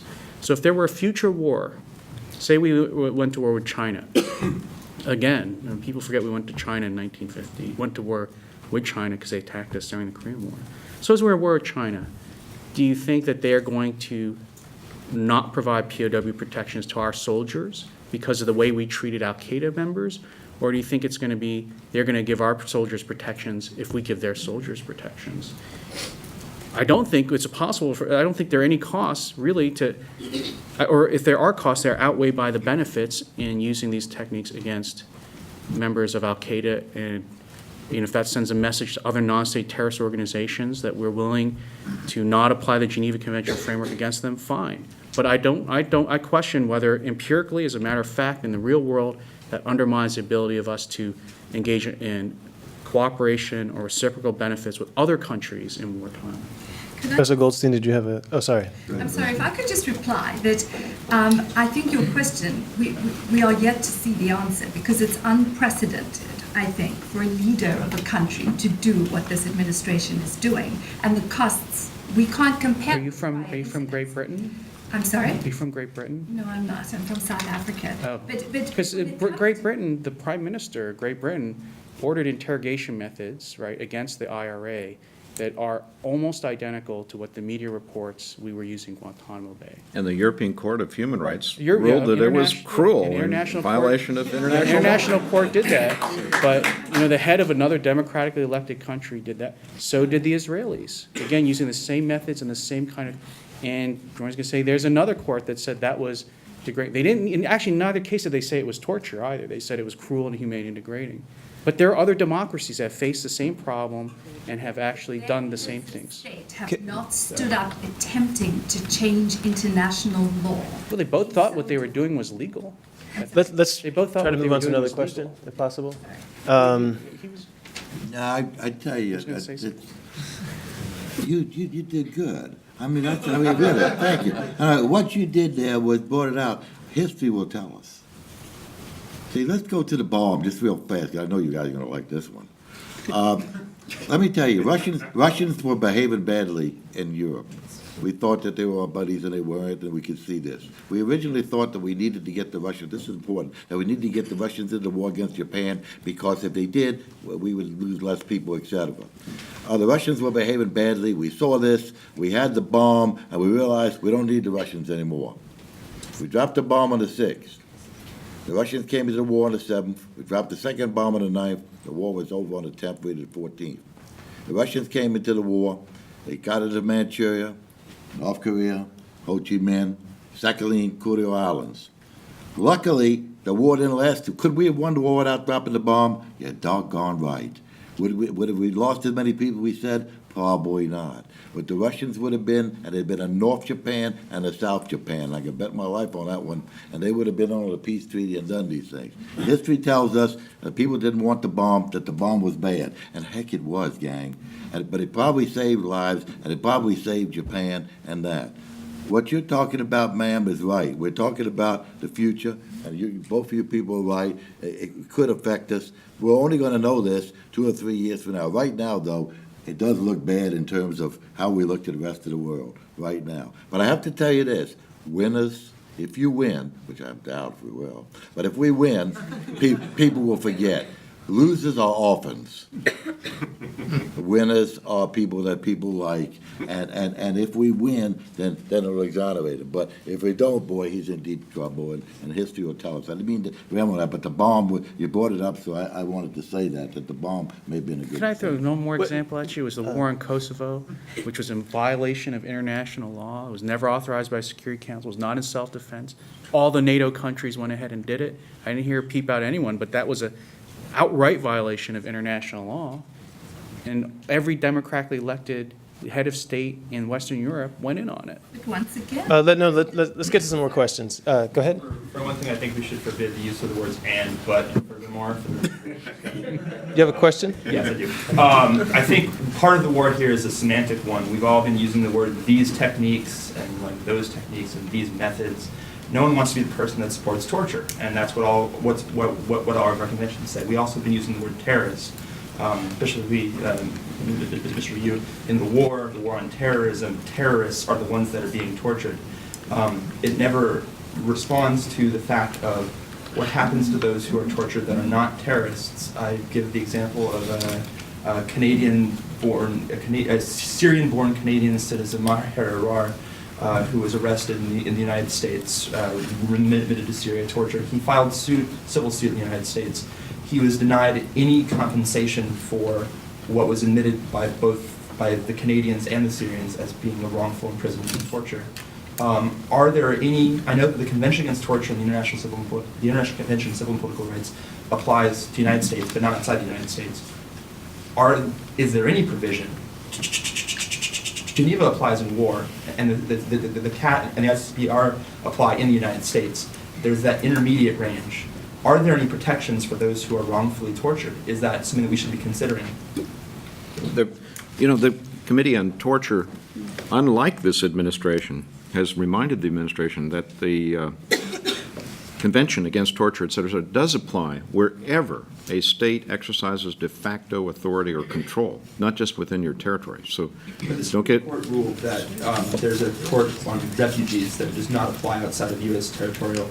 The recent court said that Guantanamo is legitimately under our sovereignty, but with the exception of Guantanamo, I've never seen it applied outside of U.S. jurisdiction. Well, I would say they haven't ruled on that yet, but the international community is clear. The ICCPR applies wherever. We have cases, case reports, et cetera, very clearly documented that these treaties apply wherever you exercise authority, especially if you're an occupying power in Iraq or Afghanistan.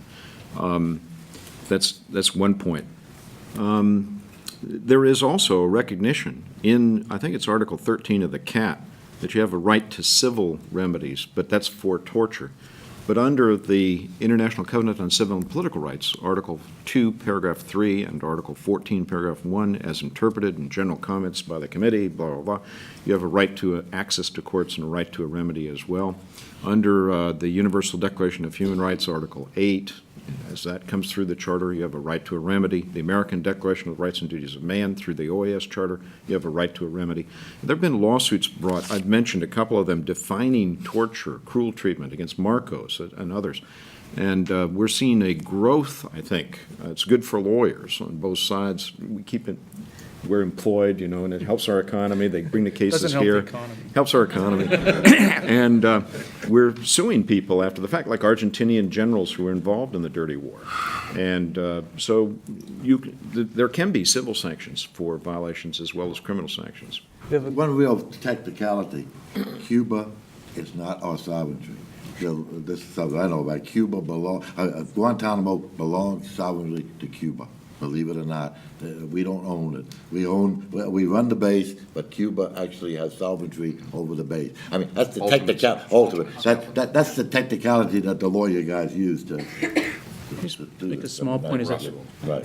yeah, there's just Jordan's quite right about that these treaties call for these kinds of lawsuits for compensation, but there are doctrines in American law that would probably prevent them from, I don't know if we disagree, would probably prevent them from coming forward, like the doctrine of sovereign immunity, which basically says, unless the government waives its right to be immune, you can't sue it for damages. So even if the treaty calls for it, I don't know if a federal court in the United States will entertain it. Maybe a foreign court would, but then you have the question, how's a foreign court going to get the United States actually to pay up? The other point I would just make is, I don't know whether, the facts of what you say is right, or if it is the case that this was some perfectly innocent person, then it's unfortunate this happened. We make mistakes in war. We cannot fight perfect wars. There are people who are not combatants who are killed in war. I think much worse than what happened. We kill people intentionally sometimes because they're collateral damage, but also we make mistakes and hit the wrong target, like the Chinese embassy in Belgrade. And in those cases, the government, I think, in that case, voluntarily compensated China. And hopefully our government, if these things are true, would doesn't have to do it, but I think could voluntarily compensate people without having to go through lawyers and lawsuits and so on. In future, try to direct your question to one person, because I really want to try to get to a lot of these questions. In the black sweater? This question is directed to Mr. Yu. If the Geneva Conventions are currently imperfect, do you think that there's a need for the United States to multilaterally engage in forming either new conventions or repairing them, or do you think that it is appropriate for the United States to unilaterally reinterpret them? You're a lawyer, aren't you? No, wow. Well, then you should go to law school. Actually, you'll become worse, so don't go to law school. I actually think that that's a good idea to have some people say, should we have a fifth Geneva Convention to handle terrorism? And there are people who've been talking about it. I don't think that's a bad idea. The question really is when to do it. And that actually goes to one of Professor Goldstein's stray comments, he said, he was like, when did the Geneva Conventions get written? And it was after World War II. And so the one thing I'd be cautious, and this is, I think more as a lawyer, would be, do you want to do it now while we're in the middle of it. And you would do that if you felt comfortable, you knew which rules they ought to be. And the thing that might be a concern is that this war, I mean, Jordan and I probably agree, I don't know if we fully comprehend exactly what we're up with, what things work and not work. And we have rules now. They may not be the same rules that make the most sense in 10 years from now. And so I do support the idea of having another treaty. It's just a question of whether we want to wait for some time before we do it, so we have a sense of the costs and benefits of each rule we're going to draw. Okay, back row in the black. Hi. First, I want to thank you, gentlemen, for coming out today. My dad was in NAM, and for one, I think that there's sort of something here under the surface that's not really being discussed, and I think we still need to sort of, I feel like we're still in this sort of like left-right, polarized paradigm, when there's some stuff here on the side that's not really been discussed at all that's about to hit the fan. For one, I want to remind everyone, since Vietnam comes up all the time, that a big portion of that, was based on, a lie, which was the Gulf of Tonkin. Our government now admits that we conducted a false flag terrorist, attack that, we said they attacked us, so we used that as justification to go to war with them, part of justification. And that's never discussed, and it's always like, well, Vietnam was like this. Well, okay, let's look at the foundation of what got us into that war. We need a question. Yes, I'm sorry. I apologize. I would like to know where the moral justification is for torturing children. They're not the terrorists. If we're torturing a terrorist, where's the moral justification for, crushing its testicles, raping a child in front of their parents, raping them with acid? Where's the justification for that? I am not saying that we should do any of those things. But you did in Chicago I say didn't. if the Jordan, president I orders didn't. that. Jordan, I didn't, and You said yes. can I actually say what I say, or do you want to believe everything you read on the internet? I listened to the Yeah, recording. what I said was that it depends. I didn't say that has to do with law. I was saying the law and morality are different, and that you're asking a moral question. Personally, I would not do any of those things under any circumstances. But that's a different question than what the Constitution allows the president to have as commander-in-chief, right? So you let other people do that, but you wouldn't do it yourself? No. I'm just saying it's a moral issue, the way he framed it. I don't think it's morally justified. And, if you want to listen to 5-second snippets where someone can't, on the internet, where they cut you off before you can finish your It was answer. like 30 minutes or an hour long. No, and I was very clear after that, morally, I was very clear at that time, right? And then I said, I don't think. Write it out like, yes, I know how the question was asked, so. Right, so I was just saying, I don't think a treaty can limit the president's commander-in-chief power under the Constitution. And that's what I was saying, and I don't think that's the case. Jordan, I think, has a different view. I think the president can violate international law, and we can pay the sanctions for it under the international legal system. But I don't think as a constitutional matter, I could sue the president or something like that and say, you, the president, cannot do this action as commander-in-chief because we've signed a treaty saying you can't. In fact, presidents under our Constitution can break treaties and terminate them if he wants to anyway. So that's what I was addressing in that point. And so I'm glad you gave me the chance to clarify that. I don't think morally it would be justified. That's a different question than the legal question. Okay, another question. Yes. Yes, Professor, you said twice this afternoon that you think what was going on in the pictures of Abu Ghraib was illegal. But it seems to me that, given your comments in one of the memos you wrote, defining torture as only severe bodily harm amounting to organ failure or even death, that what was depicted in those pictures qualifies as torture. So could you clarify that for me? Well, obviously, the Geneva Conventions apply in Iraq. And I agree with the way Jordan reads the Geneva Conventions. We have a difference about where they apply, but I don't think anyone doubts that they apply in Iraq. And I don't think anyone doubts that what happened in Abu Ghraib is a violation of the Geneva Conventions. Yes, the computer. Okay. I kind of want to play devil's advocate, but I want an answer that's not in terms of X treaty says, or I kind of want a value judgment. Don't you think, or is it possible that it's better with the expansion of executive power that at least now, post the Military Commissions Act, there's some sort of framework that you can hold the president to and hold these actions to, rather than pre the framework where we didn't know what the president was doing until he decided it was in his best interest to tell us?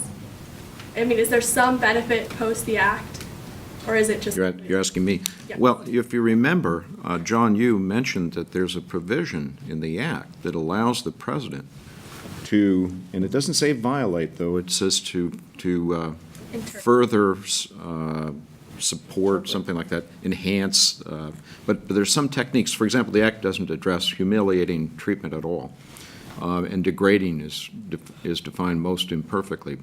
But the president is not bound by that legislation. So I would say no in general, to your point. Moreover, what John Yoo said about the president being able to violate treaties is simply not true in terms of the actual case law in our history. I'm not going to give you the exact cases, but I can cite you over 20 Supreme Court cases where the president has, in a ruling of the case, the executive more generally, or the president, or in what we call dictum, has recognizably been bound by the laws of war, in particular, the laws of war. I know of no view of the founder, no view of a framer to the contrary. I know of no case to the contrary, in a holding or per dictum, that the president is not bound by the law of war. And I believe, as a conservative trying to conserve the law, and the views, and partly as an originalist trying to fulfill the what I'd say is the myth system of this country and the views of the founders and framers that no one is above the law, I would prefer that the president still be bound by the law, that indeed no one is above the law. And the consequences for deciding differently for our democracy will be potentially tremendous. I mean, especially as you've got a possibility in that Military Commissions Act, under one provision concerning who is an unlawful enemy combatant, to have any of you in the room determined by a military framework, some kind of institution created by the military, under the Secretary of Defense or the President of the United States, any of you could be determined as to be an unlawful enemy combatant because there are no criteria. Restraints? No, there's no criteria set forth there. And the Supreme Court has held the line in Hamdi and in Hamdan and in Rasul. They've said, no, there's certain minimum treatments. You have a right to status review. You've got to have some kind of criteria out there in terms of who has this kind of status. Maybe Congress has gone too far here in giving the president that kind of broad discretion. But I would say no one in this country should be above the law. That's what we've believed for 200 years. And if we abandon that, the terrorists will have won a great deal. I just want to be on the record. I am not saying that the president is a, I'm sorry, you want to keep clapping? Or? Yeah, go ahead. I don't want to interrupt your applause. I don't want to be on record as saying that the president is above the law. The president's not above the law. There's lots of different kinds of law, and they have a hierarchy. The Constitution is a supreme form of law, and I don't think the president can violate the Constitution, but the Constitution also gives powers to the president and the Congress and the judiciary, and I do not think international law can rearrange what the Constitution has said goes to each branch. The second thing is treaties and international law are a species of what our country does, and our Constitution does have provisions about how you enter treaties, and and by practice we have traditions of how you leave treaties. It's not the case that if we sign a treaty, it is good law forever, right? If Congress and the president want to terminate a treaty, they can and they have. Presidents by themselves have terminated treaties by themselves. We had one in this term. The termination of the ABM treaty with the Soviet Union was done by the president alone. President Carter terminated our mutual defense treaty with Taiwan. It's just another example. An empirical study has shown that half of all the treaties our country has terminated have been done by presidents by themselves on their own authority. They may not all make it into court decisions. The ABM treaty, it's very difficult to figure out how that would make it into a court decision. But by practice over decades, presidents have this power. We're not talking about termination or withdrawal. We're talking about violations. The United States versus Nixon didn't involve international law, but Nixon made the claim before the court that he had the power to create an executive order and he should not be bound by the executive order, which has had the force and effect of law. The Supreme Court held the line, and they said you're bound like anybody else until you take the political act of terminating that order, because it's law. And talk about the Constitution. Article 2, Section 3 of our Constitution states that the President is bound faithfully to execute the laws. First Chief Justice, Justice Jay, recognized that those laws include treaties and what we'd call customary international law. The Supreme Court has constantly held the line. The President's bound by the law like anybody else. We're not talking about treaty interpretation, but treaty violation. John Yoo thinks that the commander-in-chief power, which is also constitutionally based, trumps every other restraint on the president, any other legal restraint. But, of course, Article 2, Section 3 of our Constitution requires something quite different. And we've seen actual cases where the executive has been found to have violated the laws of war in time of war. And we've had judicial review of the seizure of persons, the status of persons, including PW status. We've had judicial review of the seizure of property and recognitions that there have been violations of the law. And the president's never been above the law, and I hope it never happens in this country. I took an oath to preserve and protect and defend the Constitution, not a particular regime. Professor Goldstein, did you have a response that you read? No, what I'm concerned about is all this terrorism kick was wonderful. And we haven't even talked about Patriot Act and snooping on the telephone, and I'm disappointed. I wish maybe you guys could get into it just a little bit. Just speak up louder here. Just speak to the president. Yeah. You know what I mean, don't you? In other words, that to me is something that we've missed here, because the tour is important, but this Patriot, the whole idea of communications and telephone, and I'd like to see all of it. Yeah, we don't have time. We'll have to do that another Okay, time. okay. Did you still have a question? Yeah, for Professor Yu, I was wondering, you kind of mentioned, Mr. Arvar, the Canadian is having, so you kind of brushed that out pretty quickly, saying that these things happen and that we kind of have to accept that. But I mean, what I think that really shows is that our intelligence is not really at the level right now where we can say that the people that we are holding are guilty, and that we can really, say that they are guilty, because they still need to be proven that they are guilty, and that is the fundamental basis of our justice system. Do you think that with the Military Tribunals Act that we've reached that point now where we can say that it's okay, that our intelligence can say that we can hold these people indefinitely? I mean, we still have, there's an Al Jazeera journalist, I can't remember his full name, it's Sami something on the but he's been held for years despite no evidence whatsoever that he has done anything. Do you think that we are at that point now where we can just go ahead and say that that's okay and that those people are just a side note and just one case? Well, first, I think the way you frame the question shows, I think what I was trying to say is that we still as a society tend to think of terrorism as a criminal justice problem. You yourself just said, aren't they guilty? Shouldn't we have to prove in a court that they are guilty? That is a very criminal justice system way of thinking about terrorism, right? That, right, I'm not saying you personally, but people who say things like that, and people litigated this question to the Supreme Court and made these claims, was that we ought to criminally charge every single terrorist held at Guantanamo Bay, and that they ought to receive a lawyer, we ought to have a trial, and so on. And if they're not proven guilty before a jury and a jury verdict, they should be released. And that's not, I think, the military system. I mean, the military system, when you're detained, it's not guilt or innocence of a crime. You're being detained to prevent someone from returning to the fight to continue fighting against the United States. It doesn't have to go through the same process as a criminal proceeding. Now, your question is, okay, well, if you have the system, there's still chances for error, right? And I don't deny there are chances for error. I would also say, on the other hand, I don't think our government is interested in holding innocent people and spending $50,000 or $100,000 a year on any person who doesn't pose a threat to the country, and just holding them for the fun of it. I really don't think that's the case. I'm sure there are people who think that is the case. I don't think it is. The military has its own system that it created to review the evidence about each of these detainees. They're called combatant status review tribunals.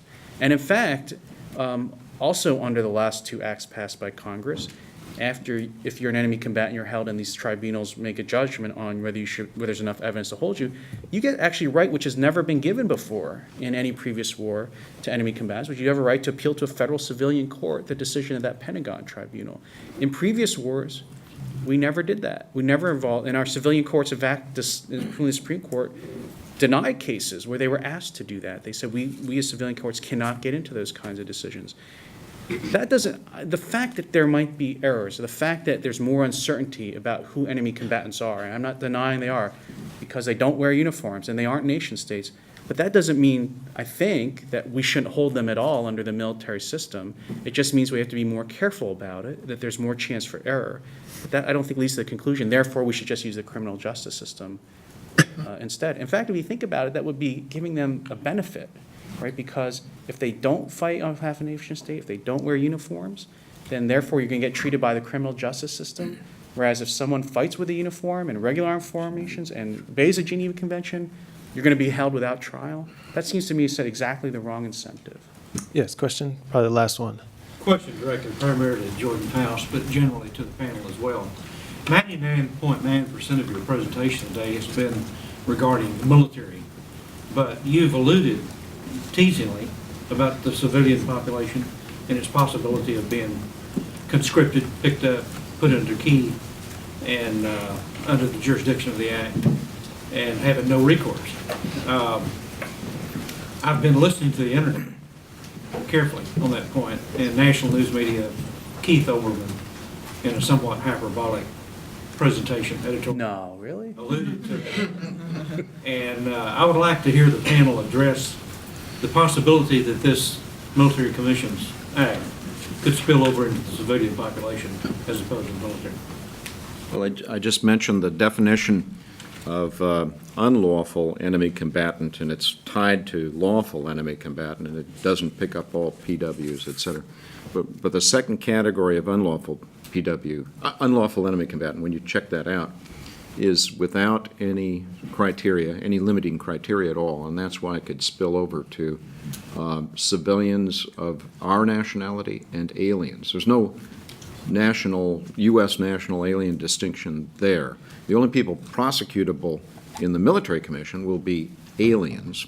And by the way, John, that's one of the points I made under GPW Article 102. You have to treat prisoners of war the same that we treat our own soldiers, and we're not prosecuting our soldiers in these military commissions. And under bilateral treaties with Saudi Arabia and nearly every other state, we have an equality of treatment rule. There are other provisions similarly. Spilling over into the civilians population. I think I'll back up something John Yoo is interested in with GC5, Article 5 of the Geneva Civilian Convention.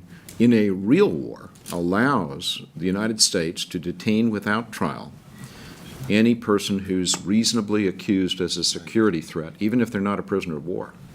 But you must treat them humanely, and they're entitled to a periodic review. Usually it's by a military tribunal. So after the government lost Hamdi, they created this better status review tribunal, basically, that probably complies with Geneva. But you have a right to review of the status periodically, and that'll help you also in terms of picking up the wrong person and whether they're of any intelligence value. Your military people who are involved in that process, I'm sure, are trying to act as professionals and find out really who is a security threat and who isn't, and all of that, despite all this stuff about enemy combatants, which is really misused. I mean, a prisoner of war in a war is an enemy, and a prisoner of war is a combatant. But the Bush administration has turned this whole thing upside down and wants to deny protections to people who are enemy combatants, who are really entitled to combatant immunity if you're a combatant, and all of that. It gets very confusing. But yes, I think it can expand out that way, but so can under the treaty law of the United States, and precisely because the president's bound by the laws of war, especially under Article 2, Section 3 of the Constitution, the president has an authority to implement the laws of war, and where the laws of war allow you to do certain things like detain people without trial. So actually this Military Commissions Act procedure for detention without trial, I hope it would be followed by the executive branch with respect to Geneva law and human rights law that requires even more. Human rights law, Article 9, Paragraph 4 of the International Covenant on Civil and Political Rights requires that you have access to a court of law concerning the propriety of detention. And I think Hamdi got very close to that. And I think that the bias of the Supreme Court is very close to that generally. As these cases go up, I wouldn't be surprised to see that they reaffirm habeas corpus, at least to have that kind of habeas jurisdiction. In fact, under the Constitution, I'll just shut up in just a second, under the Constitution, because it came up before, Congress simply cannot deny habeas unless there's been a rebellion or an invasion. I think the last invasion of the United States that would be relevant was 5 years ago. Indeed, 2 senators addressed that very point. I think one of the senators was correct, that it's probably unconstitutional, but that's going up to the court right now. I would just say, one, there are citizens who have joined al-Qaeda and have been captured, and the Supreme Court has also said that they can be detained without criminal charge as enemy combatants. And I think that's also demonstrates the nature of this different kind of enemy, that they are recruiting American citizens because they would have an easier time in getting past our security. There's still habeas corpus if you're a citizen detained anywhere by the government in the world. The restriction on habeas Jordan is talking about is to enemy aliens. So this is, I think, I'm just trying to address your question about it spilling over into the domestic system.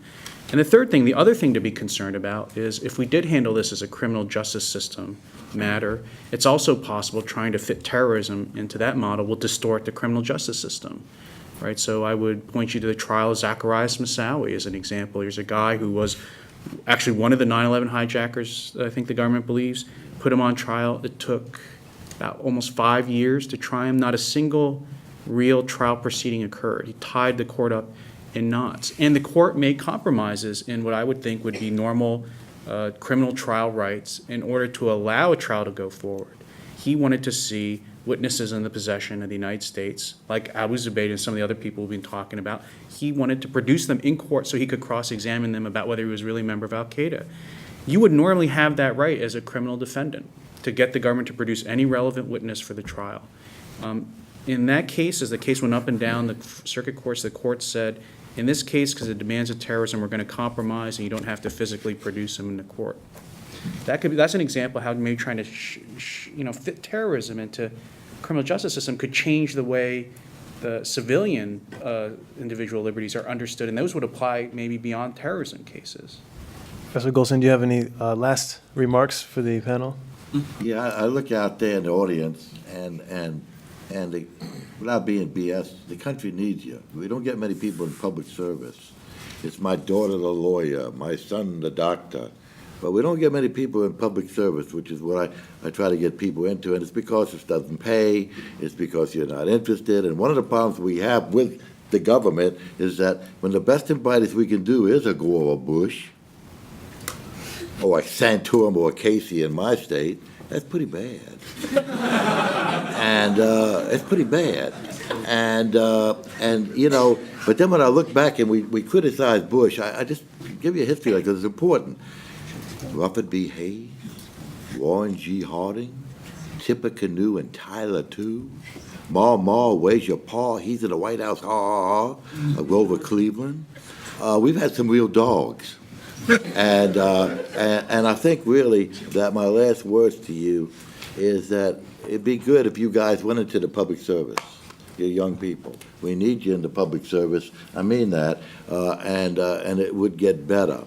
On the role of intelligence up there, I think that we are weak in intelligence. That's all. That's why I really want to get into. That's a whole other story about Pearl Harbor, and we created the Central Intelligence Agency, and now we have 9/11, and we create this other agency, which is the same damn thing that we did back in '45. If you want to look something, if you get a chance, take a look at the 9/11 report and take a look at the Pearl Harbor Commission report. It's the same damn thing. If I could shut my eyes and look at it, it recommends the same things: lack of imagination, poor coordination, etc. So my final words are, because I didn't get into this battle here with you guys, is really that you got to learn from the past. The smart people learn from other people's mistakes. Dumb people learn from their own. And it's about time that you guys started looking at that, and it'd be good if some of you really did get into the public service, because we really need you. And I don't mean a thing about the lawyers here, but we got into this law here and law there, and it's people that make the government, damn it. It's people that make it, and we need you guys, and it's pretty bad. So I'll shut up with that, but that's my final words. But it's been very entertaining here, I tell you, wow. If we could thank the panelists for coming and speaking with us.